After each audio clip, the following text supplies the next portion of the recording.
You ready? I think you might be muted, Xingwei. Can you hear me now, Nancy? I can hear you now. Thank you very much. Congratulations on being a finalist. Thank you. Anytime. Okay. I'll begin my presentation now. All right. Dear judges and fellow competitors, I'd like you to imagine a world where the cars on the streets are no longer restrained by traffic lights. Every intersection is a green light. Will that be more efficient, safe, or even attainable? Can the inefficiency be fixed by the improvement of streetlights or automobiles?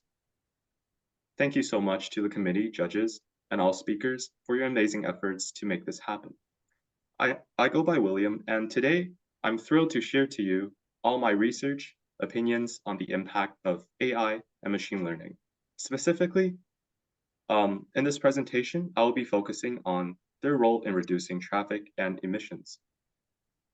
From major cities to rural areas, commuters often experience a significant increase in their travel time during peak congestion hours. Studies suggest that commuters in heavily congested cities may spend an additional of 30 minutes to an hour per day stuck in traffic. And that is a waste of several days to weeks annually waiting in traffic jams. I gained this interest in this field of study after noticing that people, including myself, unfortunately, start to feel complacent about our current trafficking system and indifferent to the traffic jams. So what are the ways for AI to aid the traffic lights and make them smart? I like to proudly mention that 6 months ago, I started to compose an extended essay on this topic, and research indicates that through 5 simple steps, AI algorithms will be able to make the streetlights more adaptive to the traffic, thus eliminating congestion.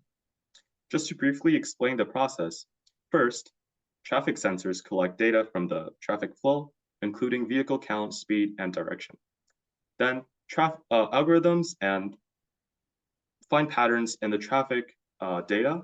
For example, they might identify rush hour patterns or times where there's very little traffic. And based on the patterns, models predict future traffic conditions. And note that the system constantly collects new data and updates its models. So this finishes the overall procedure that includes data and feature extraction, pattern recognition, predictive modeling, and continuous learning. While all of this sounds almost flawless, I begin to wonder, can there be a more efficient way using other alternative methods? In this case, making the car companies adjust their model and incorporate AI for car-to-car communication seems like a great alternative. So there are 2 companies, namely Huawei and Tesla, that are attempting to construct a car that can interact with other cars and drive on its own. I think their progress will be accelerated by the implementation of AI and machine learning, but as for right now, we don't know whether the acceleration is in the positive or negative direction. It's worthy to consider that while connecting automobiles resolves the limit of infrastructures, there are also potential harms and challenges that need to be considered. Car-to-car communication involves the exchange of sensitive information, including location data and driving patterns. Ensuring the privacy of this data is crucial to prevent unauthorized access or misuse. Also, building public trust in the reliability of safety of AI-driven car communication systems is one predominant challenge for the developers. So overall, I firmly believe that car-to-car communication will be the future trend in traffic management, simply because the technology will eventually develop to an eligible degree. Thank you, Mr. Speaker. Thank you very much, William, for your presentation, and congratulations. Paul Pugh has a question for you. Okay, so here the topic. Your topic is a very hot topic because right now the market, the business compete with auto-drive car, like Huawei, Tesla, and many others. And for technical part, I think it's no problem. But right now, based on survey, in the world, just 27% people think self-drive car is safe. So this is, means majority population still think it's not safe. Yes. So my question is for you, What do you think? You think, the auto-drive car is safe or not? Why or why not? Do you want to buy auto-drive car personally? Thank you. Yes, thank you for this thoughtful question, sir. So overall, I think on the top of my head, so there are still like many unanswered questions about how self-driving cars will be regulated, right? For example, right, governments, they need to give clear rules for how these vehicles can be safely tested and deployed. So like, and after just, observing the traffic at intersections, I noticed that actually there are two types of, I guess I can call them smart car systems, where the first one is Tesla. They try to develop a purely self-driving car. And there's the other method that Huawei proposes, where it's like the cars, they have the ability to communicate to each other. And I think that despite their slight technical modifications to each other, I think Tesla's self-driving car technology is do not communicate directly with other cars on the road. So this type of self-driving car technology is is still under development and requires driver supervision, right? But the other type of communication, car-to-car communication, will likely involve ongoing development and testing to ensure it also meets the requirements that I proposed earlier about the government.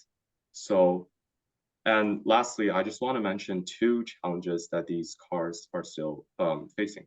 It's technical and regulatory challenges. So they rely on complex, technology, includes sensors, artificial intelligence, and mapping, right? And these systems, I believe that they need to be able to handle a wide variety of driving conditions safely and reliably. That's my answer. Thank you. Okay, thank you, William, for your answer. I can see you did many researches for this. Okay, thank you. Thank you very much. I believe MIT may have played a role in some early AI vision research. Dr. Moore, maybe you can correct that. You may have a question related to that. I was not on that committee. that was not me. But it's true. MIT has taken a lead on developing some of the even some of the systems that you're describing, William, in your talk. And that behooves us, that puts on the responsibility on MIT to sort of clean up our mess and make sure that tools are being used appropriately and ethically moving forward. But I first want to say congratulations, William. That was a wonderful talk. Your essay was very well researched, and I can tell from the way you're bringing up well-sourced and correct information about these tools that you're doing ongoing work, and I commend you for that. That's wonderful. I also noticed, because I read your essay, I noticed that there is, for me, a marked difference in your essay and your presentation today, right? In your essay, you brought up balance, a comparison between governmental development of smart traffic technology, and you compared that to privatized development of car-to-car communication. That was interesting because, as you know, today's world of developing AI technology is in a hot debate about whether the government should be leading the development of these tools or private companies should be leading the development of tools. Obviously, the answer is somewhere in between, right? But to what degree should the government be regulating these tools, and to what degree should private companies be developing these tools? Now, I'm not going to ask you to answer that question. That would be too much to ask someone. But I do, and I know I'm short on time, so I do want to ask you about your concluding statement. You said something like, I firmly believe that AI technology, like car-to-car communication, is the future, right? That's just where we're heading. And perhaps you feel that way because it's more efficient, and society has a way of moving towards efficient technology, whether it's ethical or equitable or not. So I was wondering if you could clarify your stance, this final, like, firm conclusion that you drew. Do you want your audience to see the advancement of more efficient technology in public systems like traffic systems as a problem, like as a good thing, or as a bad thing? I think that's my question for you. Thank you. Are you concluding with a watch out, guys, that this is going to be a yeah, I'll future? definitely be. Yeah. Thank you for this thoughtful question, Doctor. So my conclusion is that, first of all, I just want to bring up that, I want my audience to see both sides of a topic, especially a controversial topic, right? So in this presentation, I brought up multiple solutions actually to this ultimate goal of reducing traffic emissions, right? I talked about smart trafficking lights, totally cars that can totally like self-drive, and also lastly, it's the car-to-car communication, right? So I'll provide a brief overview of all these three topics. So I argue that despite the apparent viability of the smart streetlight system, I think from a financial perspective, it is also less feasible, as this type of innovation is typically funded by the government, right? As I've mentioned in the essay, and I think it's difficult to raise funds for these public transportation. So as for the automobile part, there's self-driving automobiles, which Tesla is trying to develop. However, I think that after just like observing the traffic at intersections, right, I noticed that actually car-to-car communication, when its algorithms are fully optimized, might be more effective than developing a self-driving car, because like there'll be a significant delay, even with a self-driving car, about 2 to 3 seconds between the start of the car engine in front of the following car to the car following it. So this time could be easily eliminated by, car-to-car communication when its algorithms are fully optimized again. So, and lastly, I just want to bring up an interesting sort of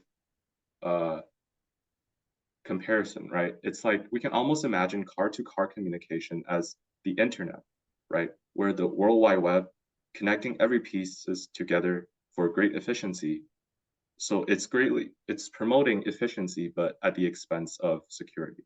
However, in the end, to conclude, I still believe that car-to-car communication, not just self-driving cars, but car-to-car communication will be the future trend of in reducing traffic emissions.